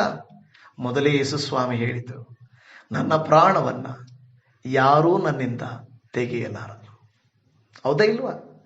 ಈಗ ಯೇಸುವಿನ ಜೊತೆಯಲ್ಲಿದ್ದವರು ಸತ್ತೋಗಿದ್ದಾರೆ. ಆದರೆ ಯೇಸು ಏನೋ ಅಲ್ಲ, ಒಂದು ವೇಳೆ ಯೇಸು ಸ್ವಾಮಿ ಕೊನೆಗೆ ಬಂದಾಗ, ಯೇಸು ಸ್ವಾಮಿ ಮರಣಿಸುವ ಸಮಯ ಬಂದಾಗ ಆತನ ಪ್ರಾಣವನ್ನು ಯಾರೂ ತೆಗೆಯಲಿಲ್ಲ. ಬದಲಾಗಿ ಯೇಸು ಸ್ವಾಮಿ ತನ್ನ ಪ್ರಾಣವನ್ನು ತಾನೇ ಕೊಟ್ಟನು. ಗಮನಿಸಿರುವ ವಾಕ್ಯವನ್ನು ಎಷ್ಟು ಚೆನ್ನಾಗಿ ಹೇಳ್ತಾ ಇದೆ. ತಂದೆಯೇ, ನನ್ನ ಆತ್ಮವನ್ನು ನಿನ್ನ ಕೈಗೆ ಒಪ್ಪಿಸಿಕೊಡುತ್ತೇನೆ, ನನ್ನ ಪ್ರಾಣವನ್ನು ನಿನ್ನ ಕೈಲಿ ಕೊಡ್ತಾ ಇದ್ದೀನಪ್ಪ ಅಂತ ಹೇಳಿದ್ರು. ಯಾರೂ ತೆಗೆಯಲಿಲ್ಲ, ಮನುಷ್ಯರು ದೇವರು ಯಾರೂ ತೆಗೆಯಲಿಲ್ಲ. ಯಾಕೆಂದರೆ ಆತನು ಹೇಳ್ತಾನೆ, ನನ್ನ ಪ್ರಾಣವನ್ನು ನಾನು ಕೊಡುವುದಕ್ಕೆ ಬಂದಿದ್ದೇನೆ, ನನ್ನ ಪ್ರಾಣವನ್ನು ನಾನೇ ಕೊಡ್ತೀನಿ ಅಂತ ಹೇಳಿದ್ರು. ಅದೇ ಮಾತು ನೆರವೇರಿದೆ. ಹಲ್ಲೆಲೂಯ, ದೇವರಿಗೆ ಸ್ತೋತ್ರ. ದೇವ ಮಕ್ಕಳಾದಂಥ ನೀವು ನಾನು ದೇವರನ್ನು ನಂಬಿ ನಮ್ಮನ್ನು ನಾವೇ ಸಮರ್ಪಣೆ ಮಾಡಿಕೊಳ್ಳಬೇಕು. ಇದೂ ಕೂಡ ವಾಗ್ದಾನವು ಪ್ರವಾದನೆ ನೆರವೇರುವಂಥದ್ದು. ಕೀರ್ತನೆಗಳ ಗ್ರಂಥ 31:5 ನೀನೇ ನನಗೆ ಆಧಾರವಲ್ಲವೇ, ನನ್ನ ಆತ್ಮವನ್ನು ನಿನ್ನ ಕೈಗೆ ಒಪ್ಪಿಸಿದ್ದೇನೆ. ಹಲ್ಲೆಲೂಯ, ನನ್ನ ಆತ್ಮವನ್ನು ನಿನ್ನ ಕೈಗೆ ಒಪ್ಪಿಸಿದ್ದೇನೆ ಎಂದು ಹೇಳುತ್ತಿರುವುದನ್ನು ನಾವು ಗಮನಿಸ್ತಾ ಇದ್ದೇವೆ. ಯೇಸುವಿಗೆ ಸ್ತೋತ್ರ. ಇವತ್ತು ನೀವು ನಾನು ನನ್ನ ಪ್ರಿಯ ದೇವಜನವೇ ಒಂದು ಜ್ಞಾಪಕ ಇಟ್ಟುಕೊಳ್ಳಬೇಕು. ಯೇಸು ಸ್ವಾಮಿ ತಾನು ಬಂದದ್ದು ಯಾವ ಉದ್ದೇಶಕ್ಕಾಗಿ ಎಂಬುದಾಗಿ. ತನ್ನ ಪ್ರಾಣವನ್ನು ಯಾರು ತೆಗೀಲಿಕ್ಕೆ ಆಗ್ತಾ ಇರಲಿಲ್ಲ. ಒಂದು ಮಾತನ್ನು ನಾನು ಕೊನೆಯಲ್ಲಿ ಹೇಳ್ತೀನಿ ಅಂತ ಹೇಳಿದ್ರೆ, ಒಂದು ಪ್ರಶಾಂತವಾದಂಥ ಒಂದು ಮುಕ್ತಾಯ, ಒಂದು ನಿರೀಕ್ಷೆಯ ಮುಕ್ತಾಯವಾದರೂ ಕೂಡ ಕೊನೆಯಲ್ಲಿ ಒಂದು ಮಾತನ್ನು ನಿಮಗೆ ಹೇಳಬೇಕಾಗಿ ನಾನು ಇಷ್ಟಪಡುತ್ತೇನೆ. ಅನೇಕ ಸಂದರ್ಭದಲ್ಲಿ ಈ ಮಾತುಗಳನ್ನು ಗುಡ್ ಫ್ರೈಡೆ ಧ್ಯಾನ ಮಾಡಿ ಈಸ್ಟರ್ಗೆ ನಾವು ಮರ್ತೋಗ್ಬಿಡ್ತೇವೆ. ಆದರೆ ಅದಲ್ಲ ಪ್ರಿಯ ದೇವಜನವೇ, ಈಸ್ಟರ್ಗೆ ಮರ್ತೋಗೋದಲ್ಲ. ಈ ಗುಡ್ ಫ್ರೈಡೆಯಿಂದ ಈಸ್ಟರ್ವರೆಗೂ ನಾವು ಕಲಿತ ದೇವರ ವಾಕ್ಯಗಳು, ಯೇಸು ನುಡಿದ ಮಾತುಗಳು ವರ್ಷ ಪೂರ್ತಿ ಯಾವಾಗಲೂ ನಮ್ಮ ಕಿವಿಯಲ್ಲಿ ಪ್ರತಿಧ್ವನಿಸುತ್ತಿರಬೇಕು. ದೇವರು ಮಾತನಾಡಿದ ಜವಾಬ್ದಾರಿ, ಕ್ಷಮಿಸುವಿಕೆ, ಕೊಡುವಿಕೆ, ಸಮರ್ಪಣೆ ಮಾಡುವಿಕೆ, ವಾಗ್ದಾನಗಳನ್ನು ನೆರವೇರಿಸುವಿಕೆ, ದೇವರ ನಾಮ ಮಹಿಮೆ ಪಡಿಸುವಿಕೆ, ಇದೆಲ್ಲವೂ ಇದರಲ್ಲಿ ಸೇರಿಕೊಂಡಿದೆ. ನಾವು ಯೇಸುವಿನ ಮಾತುಗಳನ್ನು ಧ್ಯಾನಿಸುವವರು ಮಾತ್ರವಾಗಿದ್ದುಕೊಂಡು, ಯೇಸುವಿನ ಮಾತುಗಳನ್ನು ಬರೀ ಕೇಳುವವರ ಮಾತ್ರ ಆಗಿದ್ದುಕೊಂಡಲ್ಲ, ಅವುಗಳಂತೆ ನಡೆಯುವವರಾದರೆ ಕರ್ತನಿಗೆ ಸಂತೋಷ. ಮತ್ತೆ ನಾವು ಯೇಸುವನ್ನು ಶಿಲುಬೆಗೆ ಹಾಕಬೇಕು ಅನ್ನೋ ಉದ್ದೇಶ ಅಲ್ಲ. ಆದರೆ ಯೇಸುವಿನ ಮಾತುಗಳಲ್ಲಿರುವಂಥ ಪರಮಾರ್ಥವನ್ನು ಅರ್ಥ ಮಾಡಿಕೊಳ್ಳುವುದು ಬಹಳ ಮುಖ್ಯ. ನಾವು ಪ್ರಾರ್ಥನೆ ಮಾಡೋಣವಾ? ಪರಮ ತಂದೆಯೇ, ನಿಮ್ಮ ಉನ್ನತವಾದ ಪರಿಶುದ್ಧವಾದ ಕರುಣೆಯ ಕರಕ್ಕೆ ನಮ್ಮನ್ನು ಒಪ್ಪಿಸಿಕೊಡುತ್ತಾ ಇದ್ದೇವೆ. ಇವತ್ತು ಈ 7 ಮಾತುಗಳನ್ನು ನಾವು ಧ್ಯಾನ ಮಾಡಿದ್ದೇವೆ. ಸಪ್ತ ನುಡಿಗಳು, ಸಪ್ತ ವಾಕ್ಯಗಳು, 7 ನುಡಿಗಳು ಶಿಲುಬೆಯ ಮೇಲಿನ ಪ್ರಪಂಚದ ಎಲ್ಲ ಸಭೆಗಳಲ್ಲಿ, ಪ್ರಪಂಚದ ಎಲ್ಲ ಜನರು ಧ್ಯಾನ ಮಾಡುವಂತ ಈ ಶಿಲುಬೆಯ ಧ್ಯಾನಕ್ಕಾಗಿ ಸ್ತೋತ್ರ. ಅಪ್ಪ, ಇವತ್ತು ಏನು ಹೊಸದಾಗಿ ನೀನು ಮಾತನಾಡಿದ್ಯೋ ನನಗಂತೂ ಗೊತ್ತಿಲ್ಲ. ಅನೇಕ ಸೇವಕರುಗಳು ಪ್ರಸಂಗಿಸುತ್ತಾರೆ. ಇವತ್ತು ಈ ಅಲ್ಪನಾದ ಈ ಸೇವಕನ ಮೂಲಕವಾಗಿಯೂ ನೀನು ಕನ್ನಡ ಭಾಷೆಯಲ್ಲಿ ಕೊಟ್ಟ ಈ ವಿಡಿಯೋಗಾಗಿ ನಾನು ಸ್ತೋತ್ರ ಮಾಡುತ್ತಾ ಇದ್ದೇನೆ. ನಿನ್ನ ರಾಜ್ಯಕ್ಕಾಗಿ ಏನಾದರೂ ಮಾಡಬೇಕೆಂಬ ತವಕ ಇದೆಯಪ್ಪ. ಅದಕ್ಕಾಗಿ ದೇವ ಸೇವಕರನ್ನ, ಅವರ ಪ್ರಾರ್ಥನೆಗಳು, ಅವರ ಸಪೋರ್ಟು, ಹಿತನುಡಿಗಳು, ಪ್ರಾರ್ಥನೆ ನಮಗೆ ಬೇಕಾಗಿದೆ ಸ್ವಾಮಿ.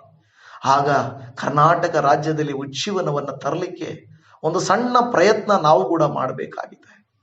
ನಾವು ಆನ್ಲೈನಲ್ಲಿ ಮಾಡುತ್ತಿರುವಂಥ ಈ ಸೇವೆ, ಇನ್ನು ಬೈಬಲ್ ಸ್ಟಡಿ, ಇನ್ನು ಅನೇಕ ಕಾರ್ಯಗಳು, ನಾವು ಕರ್ತನೆ ಬೈಬಲ್ ಕಾಲೇಜಿನ ಅಗತ್ಯಗಳನ್ನು ನಿನ್ನ ಕೈಲಿ ಕೊಡುತ್ತಾ ಇದ್ದೇವೆ. ಸತ್ಯ ವಾಕ್ಯಗಳನ್ನು ಸಾರುವುದಕ್ಕೆ, ಕರ್ನಾಟಕವನ್ನು ಉಜ್ಜೀವನಗೊಳಿಸುವುದಕ್ಕೆ ನಮಗೆ ಸಹಾಯ ಮಾಡಿಕೊಡ್ರಿ. ಇವತ್ತು ಈ ವಾಕ್ಯಗಳನ್ನು ಕೇಳಿ ಬಿಟ್ಟು ಬಿಡದೆ, ಈ ಒಂದು 40 ದಿವಸ ಉಪವಾಸ ಮಾಡಿ ಬಿಟ್ಟು ಬಿಡದೆ, ಇದರಂತೆ ನಡೆದುಕೊಂಡು ವಾಕ್ಯಗಳಂತೆ ಅನುಸರಿಸಿ ನಿನ್ನ ನಾಮ ಮಹತ್ತಿಗಾಗಿ ಜೀವಿಸುವಂತೆ ಸಹಾಯ ಮಾಡಿ ಎಂದು ಬೇಡಿಕೊಳ್ಳುತ್ತಾ ಇದ್ದೇವೆ.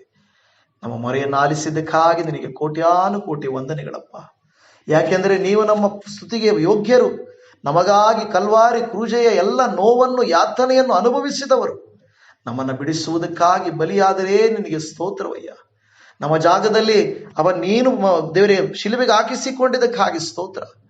ಆ 2 ಕಳ್ಳರಲ್ಲಿ ಎಡಗಡೆಯ ಕಳ್ಳನಂತೆ ನಾವಿರಬಾರದು. ದೂಷಿಸುವವನಾಗಿ, ದೇವರು ಪ್ರಶ್ನಿಸುವವನಾಗಿ, ಕರ್ತನೆ ಅನೇಕ ತರದ ವೇದನೆಯನ್ನು ಕೊಟ್ಟನು, ನೋವಿನಲ್ಲಿ ನೋವನ್ನು ಕೊಟ್ಟನು. ಆದರೆ ನೀವಪ್ಪ ಇನ್ನೊಬ್ಬ ಕಳ್ಳನಿಗೆ ವಾಗ್ದಾನವನ್ನು ಕೊಟ್ರಿ. ನಾವೂರಪ್ಪ ನಿಮ್ಮನ್ನು ಹೀನೈಸುವವರು, ಪ್ರಶ್ನಿಸುವವರು, ನಿಮ್ಮನ್ನು ವೇದಿಸುವವರು, ನಿಮ್ಮ ಕುರಿತಾಗಿ ಇಲ್ಲ ಸಲ್ಲದನ್ನ ನಾವು ಅಪನಂಬಿಕೆಯಿಂದಲೂ ನಕಾರಾತ್ಮಕವಾಗಿ ಆಲೋಚಿಸುವುದಕ್ಕಿಂತ ಬದಲಾಗಿ ನಿನ್ನಲ್ಲಿ ನಿನ್ನ ಪ್ರಿಯ ಮಕ್ಕಳಾಗಿರುವುದಕ್ಕೆ ನಮಗೆ ಸಹಾಯ ಮಾಡಿಕೊಡ್ರಿ. ಖಂಡಿತವಾಗಿ ಈ ವಿಡಿಯೋ ಅನೇಕರಿಗೆ ಪ್ರಯೋಜನಕರವಾಗಿರಲಿ. ಅನೇಕ ಸೇವಕರು, ವಿಶ್ವಾಸಿಗಳು ಬಲಗೊಳ್ಳಲಿ ಕರ್ತನೆ. ಅನೇಕ ಇನ್ನಷ್ಟು ವಿಚಾರಗಳು ನೀವು ನಮಗೆ ತಿಳಿಯಪಡಿಸಿರಿ. ಮಾರ್ಪಡಿರಿ ಸ್ವಾಮಿ, ಎಲ್ಲರನ್ನ ಮಾರ್ಪಡಿಸಿರಿ. ನಿನ್ನ ನಾಮದಲ್ಲಿ ಸ್ತೋತ್ರ ಮಾಡುತ್ತಾ ಇದ್ದೇವೆ. ಖಂಡಿತವಾಗಿಯೂ ಈ ಮೊರೆಯನ್ನು ಆಲಿಸಿದ್ದಕ್ಕಾಗಿ ನಿನಗೆ ಕೋಟ್ಯಾನುಕೋಟಿಗಳ ಸಂಧಿಸುತ್ತಾ, ಆ ಕಲ್ವಾರಿ ಕ್ರೂಜೆಯ ಕೆಳಗೆ ಕೂತವರಾಗಿ, ನಮ್ಮನ್ನು ವಿಮರ್ಶಿಸಿಕೊಂಡವರಾಗಿ, ನಮ್ಮನ್ನು ಪರೀಕ್ಷಿಸಿಕೊಂಡವರಾಗಿ, ಬದಲಾಯಿಸಿಕೊಂಡವರಾಗಿ ಈ ವರ್ಷ ಫಲಭರಿತರನ್ನಾಗಿ ನಮ್ಮನ್ನು ಮಾಡಪ್ಪ. ಮೊದಲಿಗಿಂತಲೂ ಈ ವರ್ಷದಲ್ಲಿ, ಈ ದಿನಗಳಲ್ಲಿ, ಈ ವಿಡಿಯೋ ನೋಡಿಗಳ ನಂತರ ನಮ್ಮನ್ನು ಬದಲಾಯಿಸಪ್ಪ. ನಿನ್ನ ಸೃಷ್ಟಿಯಾಗಿ, ನಿನ್ನ ಸಾಕ್ಷಿಗಳಾಗಿ ನಮ್ಮನ್ನು ಉಪಯೋಗಿಸು ಸ್ವಾಮಿ. ಯೋಹಾನನಂತೆ ತಾಯಿ ಮರಿಯಳ ಜವಾಬ್ದಾರಿಯನ್ನು ತೆಗೆದುಕೊಂಡಂತೆ ನಾವು ಕೂಡ ಒಂದು ಒಳ್ಳೆಯ ಮಗನಾಗಿರುವುದಕ್ಕೆ ಸಹಾಯ ಮಾಡು.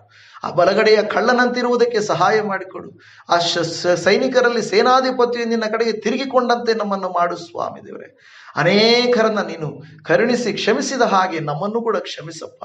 ನಮ್ಮ ಜಾಗವನ್ನು ಹೊತ್ತು ನಮ್ಮನ್ನು ಬಿಡಿಸಿದ್ದಕ್ಕಾಗಿ ಸ್ತೋತ್ರ ಮಾಡುತ್ತಾ ಇದ್ದೇವೆ. ನಿನಗೇ ಎಲ್ಲ ಸ್ತೋತ್ರಗಳು, ನಿನಗೇ ಸಮಸ್ತ ಘನತೆ, ಮಾನ, ಮಹಿಮೆಗಳು ಉಂಟಾಗಲಿ ಕರ್ತನೆ. ಈ ದಿನ ನಮ್ಮ ಸಂಗಡ ಇರ್ರಿ, ಈ ವಾರವೆಲ್ಲ ನಮ್ಮ ಸಂಗಡ ಇರಿ, ನಮ್ಮ ಜೀವಿತ ಕಾಲವೆಲ್ಲ ನಮ್ಮನ್ನು ಉಪಯೋಗಿಸಿಕೊಳ್ಳ್ರಿ. ನಿನ್ನ ನಾಮ ಮಹತ್ವಕ್ಕಾಗಿ ನಮ್ಮನ್ನು ಉಪಯೋಗಿಸಿರಿ ಎಂದು ಬೇಡಿಕೊಳ್ಳುತ್ತಾ ಇದ್ದೇವೆ. ಸೇರಿ ಬಂದು ವಾಕ್ಯವನ್ನು ಇದುವರೆಗೂ ಕೇಳಿದ ಈ ಸಹೋದರನನ್ನು ಈ ವಾಕ್ಯಗಳ ಮೂಲಕ ಬಲಪಡಿಸಿದ್ದಕ್ಕಾಗಿ ಸ್ತೋತ್ರ. ನಿನ್ನ ಶಿಲುಬೆಯನ್ನು ದೃಷ್ಟಿಸುತ್ತಾ, ನೀನು ಮಾಡಿದ ತ್ಯಾಗವನ್ನು ನಾವು ಜ್ಞಾಪಕ ಇಟ್ಟುಕೊಳ್ಳುತ್ತಾ, ನೀನು ಮಾಡಿದಂಥ ಎಲ್ಲ ದೇವರ ಕರ್ತನೆ ಸಹಾಯಕ್ಕಾಗಿ, ದೇವರೇ ನಮ್ಮನ್ನು ಬಿಡಿಸಿದ ಬಿಡಿಸುವಿಕೆಗಾಗಿ ನಿನಗೆ ಸ್ತೋತ್ರ ಮಾಡುತ್ತಾ, ನಮ್ಮ ಕರ್ತನು, ನಮ್ಮ ರಕ್ಷಕನು, ನಮ್ಮನ್ನು ಪ್ರೀತಿಸಿದಾತನು, ನಮ್ಮನ್ನು ಕರುಣಿಸಿದಾತನು, ಭೂಮಿಯಿಂದ ದೇವರ ಕರ್ತನೆ ಪರಲೋಕಕ್ಕೆ ನಡೆಸುವಾತನಾಗಿರುವ ನಮ್ಮ ರಕ್ಷಕನಾದ ಯೇಸು ಕ್ರಿಸ್ತನ ಮಧುರವಾದ ಪರಿಶುದ್ಧವಾದ ನಾಮದಲ್ಲಿ ಪ್ರಾರ್ಥಿಸುತ್ತೇವೆ ತಂದೆಯೇ. ಆಮೇನ್, ಆಮೇನ್, ಆಮೇನ್. ನನ್ನ ಪ್ರೀತಿಯ ದೇವಜನವೇ, ನಿಮ್ಮೆಲ್ಲರಿಗೂ ಯೇಸು ಕ್ರಿಸ್ತನ ಮಧುರವಾದ ನಾಮದಲ್ಲಿ ವಂದನೆಗಳು. ಇದುವರೆಗೂ ಸಮಯ ಕೊಟ್ಟು ಇದುವರೆಗೂ ನೋಡಿದ್ದಕ್ಕಾಗಿ ನಿಮಗೆ ಧನ್ಯವಾದ. ದೇವರು ತಾನೇ ನಿಮ್ಮನ್ನು ಅತಿಯಾಗಿ ಪ್ರೀತಿಸಿ ತನ್ನ ಪರಲೋಕದ ಸುವರ್ಗಳಿಂದ ತುಂಬಿಸಿ ನಿಮ್ಮನ್ನು ಆ ಜೀವಜಲದಿಂದ ಸಂತೃಪ್ತಿಗೊಳಿಸಿ ಆಶೀರ್ವದಿಸಲಿ. ನಿಮ್ಮೆಲ್ಲರಿಗೂ shalom. Praise the Lord Jesus. God bless you. Amen.